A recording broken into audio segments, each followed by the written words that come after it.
name is Amrita Bhatnagar. I am from CSE department. Today I am going to explain instruction and interrupt cycle, which is the topic of third unit. These all are the outlines of this lecture. Firstly, we will understand what is the instruction cycle and what are the basic computer instruction type. Then we will understand control unit of basic computer, complete instruction execution, and then in the last of the lecture we will understand what is the interrupt cycle or interrupts. So firstly, a program residing in the memory unit of a computer consists of a sequence of instructions. These instructions are executed by the processor by going through a cycle for each instruction, and these phases are known as a instruction cycle. In a basic computer, each instruction cycle consists of following bases. First one is the fetch instruction from memory, second is the decode the instruction, and third is the read the effective address from memory, and fourth one is the execute the instruction. So these all are the 4 steps in the instruction cycle.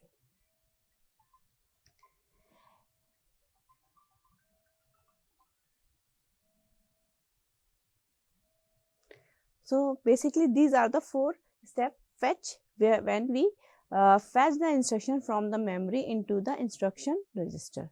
Second one is the decode instruction. In the case of decode instruction, we will decode the instruction into the operations.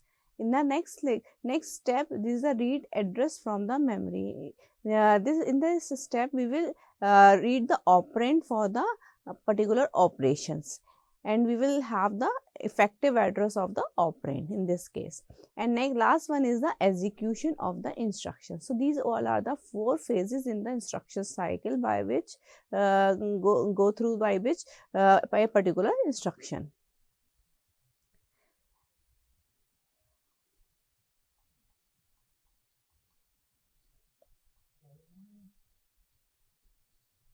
Okay. Now next is the basic computer instruction types. First one is the memory reference. These are the instructions refers to the memory address as an operand. So we should see this. This is the address format, or this is the instruction format, where we have one field for the mode, next field is for the opcode, and third one is the memory address. I is used for the value of I is equal to 0. What it means, we have direct addressing mode, and if the value of I is equal to 1 means we have indirect addressing mode. And the 3 bits 12, 13, 14 bits are used for the opcode, and next 0 to 11 bits are used for the memory address here. So firstly, we will have memory reference type instruction. In this case, we have opcode other than 111.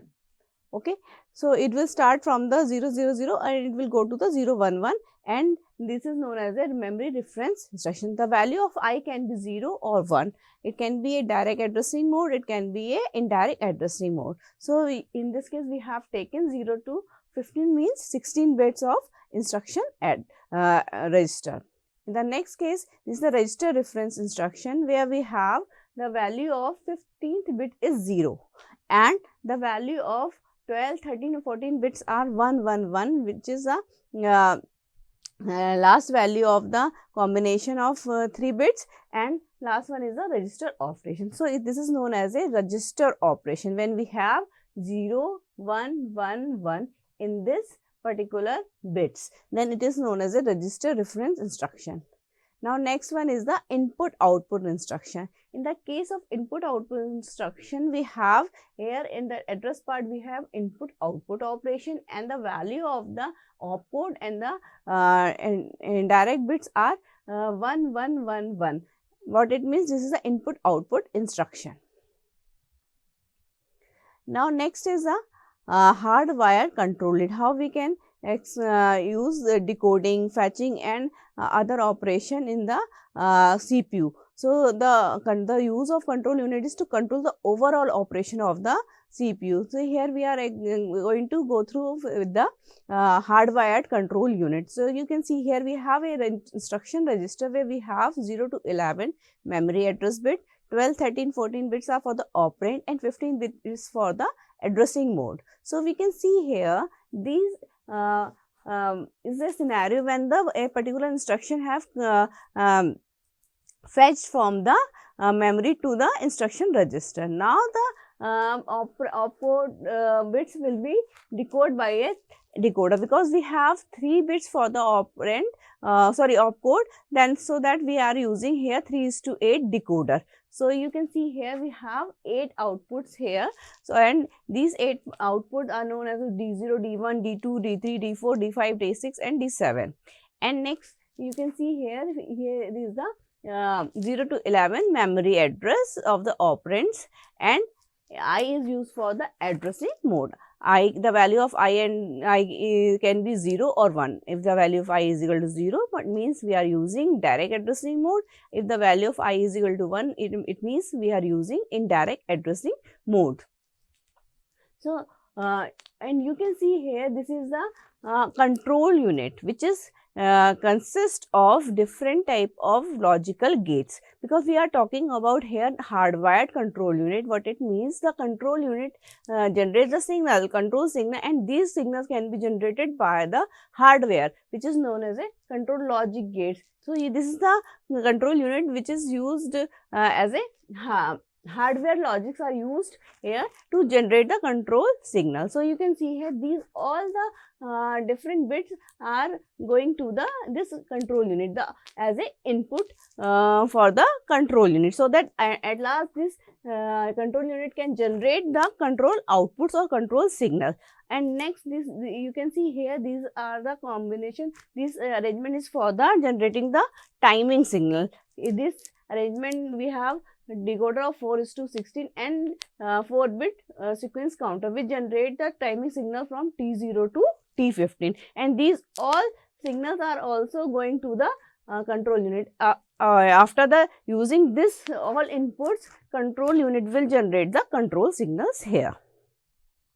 And this is the instruction cycle, complete instruction cycle. So you can see it will start from the first step where the value of the sequence counter is equal to 0. So that's why firstly we will generate the timing signal of T0. In the case of timing signal T0, the value of the program counter will be transferred into the address register. Now you can see here the address part of the instruction register will be transferred. Now you can see here the memory instruction from the memory will be transferred from the instruction register, and the value of the program counter will be incremented +1. Now in the next case, in the this is the timing signal T1, and in the next timing signal T2, what will happen? Decoding will be happen, because in the T0 and T1 we have fetch operation. Now in the case of T2, decoding operation will be generated. Here we have you can see here instruction register, the part of the instruction register 0 to 11 will be transferred into the address register, and 15-bit of the instruction register will be transferred into I, so that now we can generate or the effective address of the operands. In the next case, we will check the type of our instruction. So we can check the type of our instruction using the D7 value. If the value of D7 is equal to 0, what it means? We have memory reference instruction. If the value of D7 is equal to 1, it means the value of the instruction can be of register or input output instruction. So you can see here we have when the value of D7 is equal to 0, memory reference, and it is a memory reference instruction, then we will check the value of I. If the value of I is equal to 0, it means we have direct addressing mode. But if the value of indirect addressing mode, value of I is equal to 1, then we have indirect addressing mode. So in the case of the indirect addressing mode, we have one more step where we will transfer the memory the particular data from the memory to address register. Okay, and in this case, in the direct addressing mode, we do in the T3 timing signal we are doing nothing here. So we in the case of direct addressing mode, we have one more steps here, and at last we will execute the memory reference instruction, and again the value of the sequence counter becomes the 0. so that again this cycle will start for the next instruction also. So every time for the each and every instruction, this cycle will be repeated again and again. In the next case, you can see here when the value of I is equal to 0 and the instruction is register reference instruction. You can see here now the execution of the register reference instruction will be started and the value of sequence counter will be 0. In the same way, in the case of input output instruction, execution of the input output instruction will be started and the value of the sequence counter will become 0. So after the becoming the value of 0, again the instruction cycle will be started and the whole instruction cycle will be completed for the another instruction. So this is known as a complete instruction cycle. Now we will understand, we have understood about the instruction cycle when the CPU is executing the instruction. Now what about the interrupts? Because we have two type of cycles. First one is the instruction cycle, but when we have some interrupt, then we have to run the interrupt cycles also there. So firstly we will understand what is the meaning of interrupt here. Interrupt is a signal emitted by hardware or software when a process or an event needs immediate attention. It alerts the processor to high priority process requiring interruption of current working process. In I/O devices, one of the bus control lines is dedicated for this purpose and is called interrupt service routine. When a device raises an interrupt at, let's say, process I, the processor first completes the execution of instruction I. Then it loads a program counter with the address of first instruction of interrupt service routine. Before loading the program counter with the address of the interrupted instruction is moved to a primary location. Therefore, after handling the interrupt, the processor can continue with I+1 instruction. So that interrupts, you can say that these interrupts are sent by the input output device and it can be handled by the interrupt service routine program. So we have the interrupt cycle also there.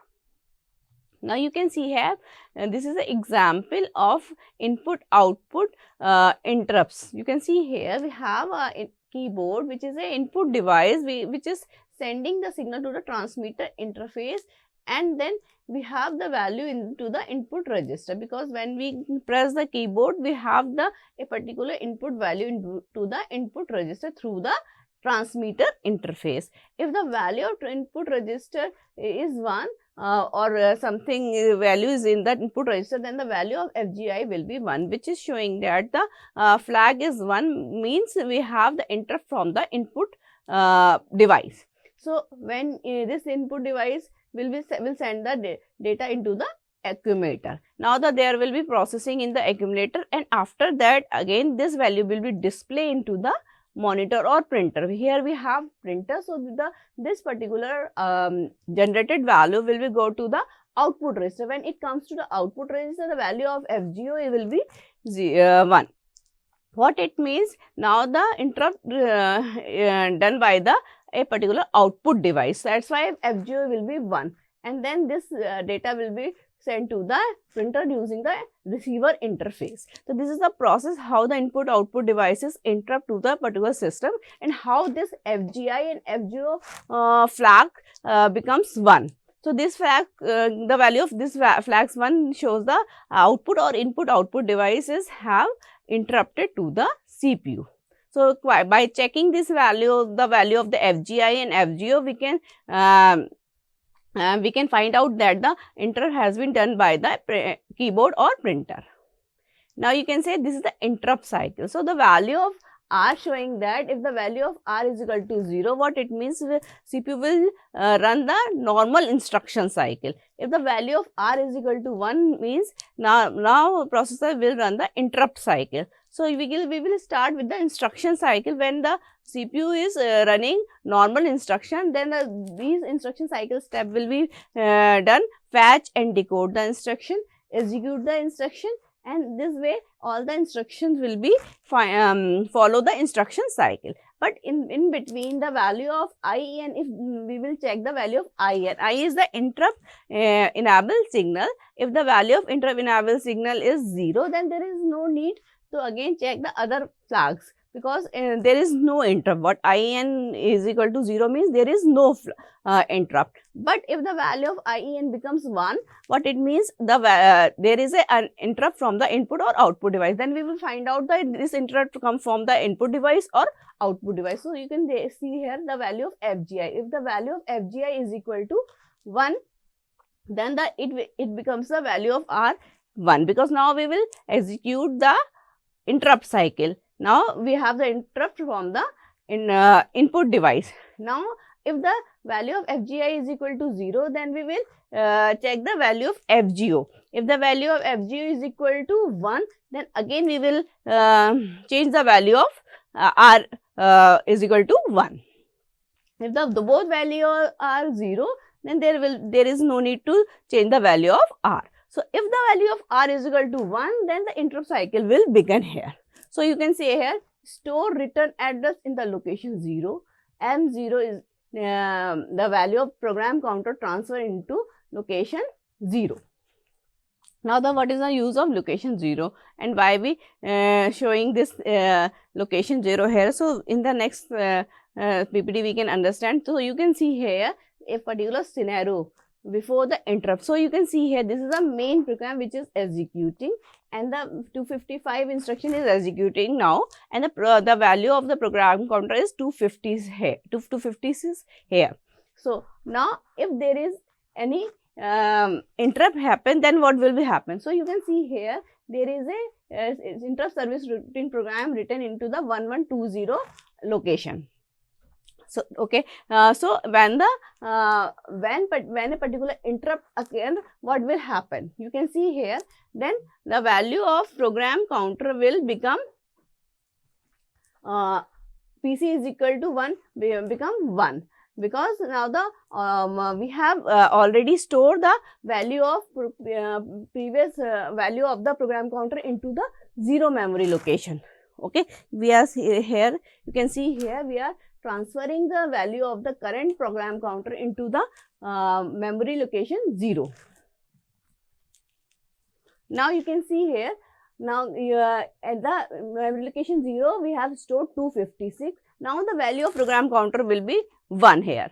Now in the 1 we have a branch instruction which send this particular program control to the 1120 to execute the interrupt service program. So you can see here 1120, this is the branch location and this is in the direct mode. So now the program control transferred to the 1120 and the whole input output program or service program will be executed, and then after that again we have a branch program which is in the indirect mode, which branch to the 0 location, and we will go to the 0 location where we have previous value of the program counter which we have where we have stored the return address. So 250 is the return address, because the previous value of the because before the previous value of the interrupt is 256. So again we have to restore this value into the program counter, because now all the interrupt service routine program has been executed. Now we have to return to the main program again. So we will restore the value of the program counter 256. In this way 256, and then the program control come to the 256 again, because in this is in the indirect mode. So in this way the overall interrupt cycle will be executed.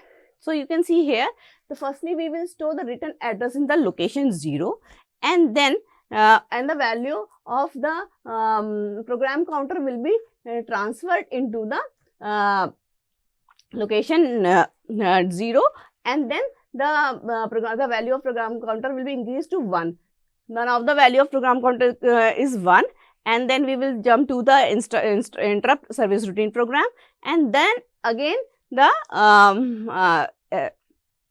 main program will be restored after the executing the interrupt service routine program. And this is showing that after the executing the all interrupt service routine program, the value of IN will be become 0 and the value of R becomes 0 again. When the value of R becomes 0, what it means? Again there is a requirement of instruction cycle. Now interrupt cycle is completed and we have to start with the instruction cycle now again.